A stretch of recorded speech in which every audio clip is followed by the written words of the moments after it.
እኔ እናንተ ያልጨረስነው ጉዳይ አለ ብለህ ስትናገር ነበር። ምንድን ያልጨረሳችሁት? እንዴት ናችሁ የኔ የምለው ቤተሰቦች? ዛሬ ደግሞ በሶፎንያስ ላይ ሲወራ የነበረው ነገሩን ካጋለጠው በፍሬዘር ላይ ዞሮ ፍሬዘርም እዚህ ጉዳይ ላይ እጁ ሊኖር ይችላል፣ በደንብ መጣራትና መጠየቅ ይገባል እየተባለ ነው። የቀድሞውን የቲቪ ጋዜጠኛ ሶፎንያስ ዋሲሁንን ጸያፍ ማንነት የሚያጋልጥ የምስል የድምፅና የምልክት ማስረጃ በአዳማው ልጅ ፍሬዘር ፍቃዱ እንደተጋለጠ እናውቃለን።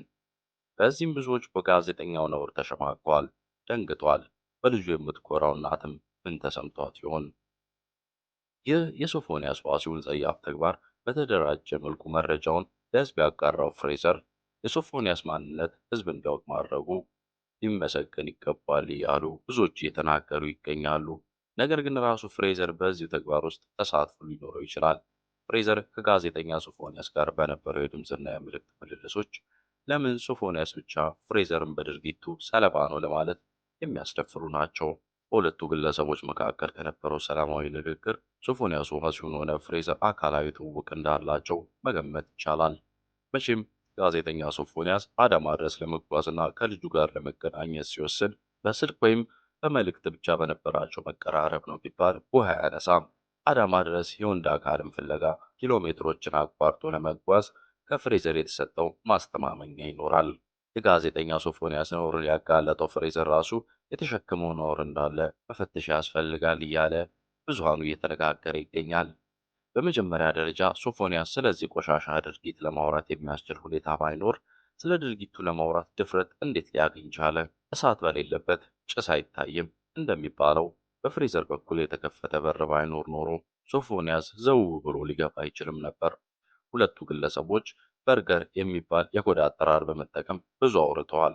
ፍሬዘር የስልክ ልውውጡን ቆርጦ የፈለገውን ብቻ ቀጣጥሎ ነው የለቀቀው።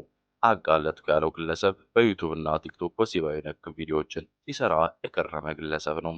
ዩቱብ እና አካውንት ገጹ ላይ ገብታችሁ ተመልከቱ። ሁለቱም ግለሰቦች በሕግ ቁጥጥር ስር ውለው ለፈጸሙት ተግባር በሕግ ተጠያቂ መሆን አለባቸው ሲሉ አንዳንድ ግለሰቦች አስተያየታቸውን እየሰጡ ነው። ፍሬዘር የተባለው ግለሰብ ለሶፎንያስ የጻፈው ቃላቶች ከሶፎንያስ በጣም የባሱ ናቸው።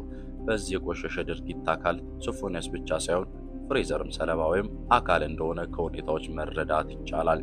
100% መደምደም ባያስደፍርም፣ ስለዚህ ትውልዱ እንዲድን ሁለቱም ግለሰቦች በሕግ በሚገባ ምርመራ ተደርጎባቸው እንደነሱ ሁሉ ሌሎች ግለሰቦችም ካሉ እንዲያወጡ ማድረግ ይገባል። ልጁ አዳማ ከገባ በኋላ አንደኛ ለምንድን ነው ከመኪና ሲወርድ ጀምሮ ያልቀረጽከው? ከመሃል ለምን ጀመረ ቪዲዮ?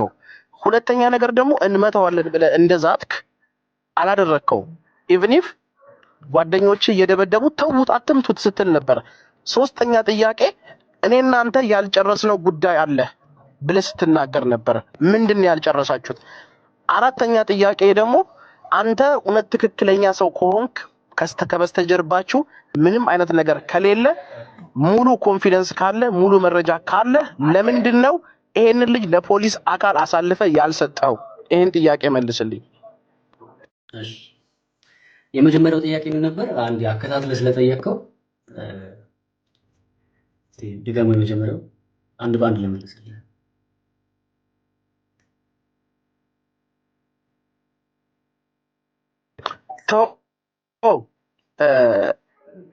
ከመጀመሪያ ጀምሮ ልጠይቅህ እንደ አዲስ አንድ ባንድ በመጀመሪያ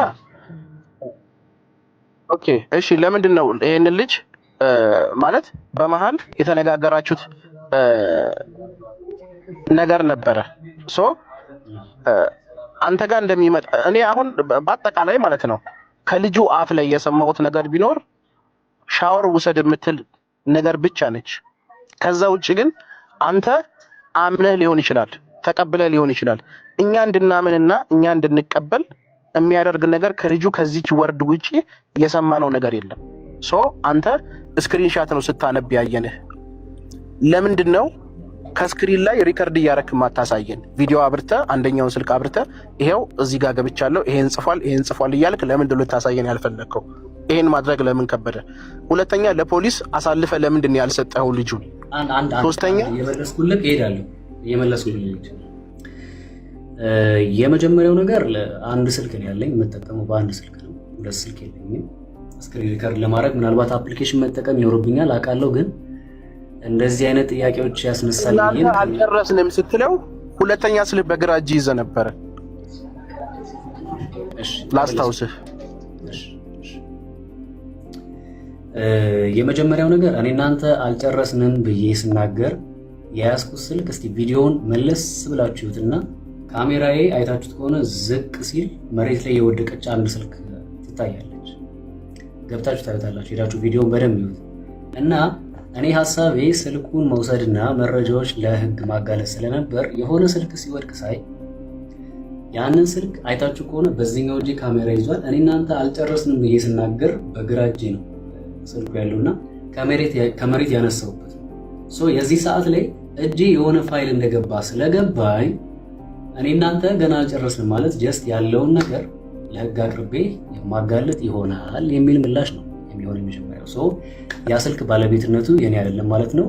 ያ ስልክ ታዲያ የማን ነው? የሱ ነው ወይስ የሌላ ሰው ካላችሁ እኔም የሱ ስልክ መስሎኝ አንስተን በቃ ተውት አትምጡት ብሎ ከሮጠ በኋላ እኛ ራሱ ደንግጠናል በዛ ሰዓት። ምክንያቱም አንደኛ ቀን ነው ያ ነገር ሲፈጠር፣ ምንም ቢሆን እዛ ጋር የሆነ ወከባ ሲፈጠር የሆነ ነገር ብቻ መምጣቱ አይቀርም። ሶ እያደረግን የነበረው ነገር ይበቃል። ከዚህ በላይ ሰዎች ከተሰበሰቡ ያ ሰው ሊጎዳ እንደሚችል ስለገባኝ ተው በቃ ብለን ሮጠን ሄደን ስልኩን ነው የምፈልገው ፋይሉን ነው የምፈልገው ብዬ ስንከፍተው ወይ ደግሞ ስናየው ስልኩ የእሱ ሳይሆን የጓደኛዬ ነበር እና ያ ስልክ ባለቤትነቱ የኔም አይደለም የራሱ የሶፊም አይደለም። ዛት ሚንስ ያ ስልክ የጓደኛዬ ነው። በስትትን ያለው ሁላችን ያንን መረጃ ስላጣን ማለት ነው። የመጀመሪያው ምላሽ ይሄ ነው የሚሆነው። እንግዲህ እንዴት ስክሪንሾት አላደረክም ላል ማን ነው ሪከርድ ለምን አላሳየም ላልከው ያው የመጀመሪያው ምላሽ ይሄ ነው። ስልክ የለኝም፣ ሁለተኛ ስልክ የምጠቀመው በዚህ ስልክ ነው። በዚህ ስልክ ቶሎ ለምን ስክሪን የማድረግ አቅሟን ነበረም በሳልታዬ ለምን አውቃችኋለሁ እንደዚህ አይነት ሰዎች ቶሎ ፋይላቸውን ያጠፋሉ ብዬ የምል ሰው ነው። ምክንያቱም እናንተም ታውቃላችሁ እንደዚህ አስነዋሪ ነገር ሰዎች አውጥተው ፋይላቸውን አይተናል። ስለዚህ ቶሎ ባወራን ቁጥር ስክሪንሾት እያደረግኩ ነበር ሳስቀምጥ ነበር እና ስክሪን ሪከርድ ማድረጉ ስክሪንሾት ማድረጉ ዋናው መረጃውን መያዜን ብቻ ነው ፎከስ እያደረግኩ የነበረው። የመጀመሪያው ጥያቄ ይሄ ነው። ተመልሶልሃል? እሺ እኔ ፐርሰናሊ ያልከው ስክሪንሾት እኔንም በአብዛኛው በሚባል ኢትዮጵያውያንን አያሳምንም። ምክንያቱም ስክሪንሾት እኔም ሰርቼ ላመጣልህ ስለምችል የአብዛኛው ሰው ጥያቄም እሱ ጽፎ ላይሆን ይችላል፣ ራሱን በሌላ ስልክ አዘር ስልክ ጽፎ ሊሆን ይችላል። ይሄ ነው ጥያቄው። እሺ ይሄን ያህል መረጃ ካደራጀህ አንተ ይሄንን ልጅ ምን ነበረ ማለት ኢንቴንሽን ምን ነበረ? ይሄ ልጅ ሲመጣ ለምንድን ነው ጉዳዩን ማስጨረስ ያልፈለግከው?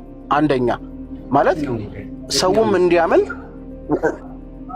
ቢያንስ ሰው አስቀምጠህ እኛ የጠበቅነው የሆነ ሆቴል ይዘው ትሄዳለህ ምናምን ቢያንስ ጥግ ድረስ ትሄዳለህ ብለን ነበር ያሰብነው። ሁለተኛ ነገር ደግሞ እውነት ይሄ ልጅ ላደረገው ነገር አንተ ታንጀብል የሆነ ማስረጃ ካለ የደቦ ፍርድ ከመፍረድ ለፖሊስ አባል ለምንድን ነው አሳልፈ ያልሰጠኸው? እቺን ንገረኝ። ሌላ ምንም ችግር ከሌለባችሁ ይሄን ልጅ ከያዝከው መረጃ ጭምር ለፖሊስ ለምን አሳልፈ አልሰጠኸው?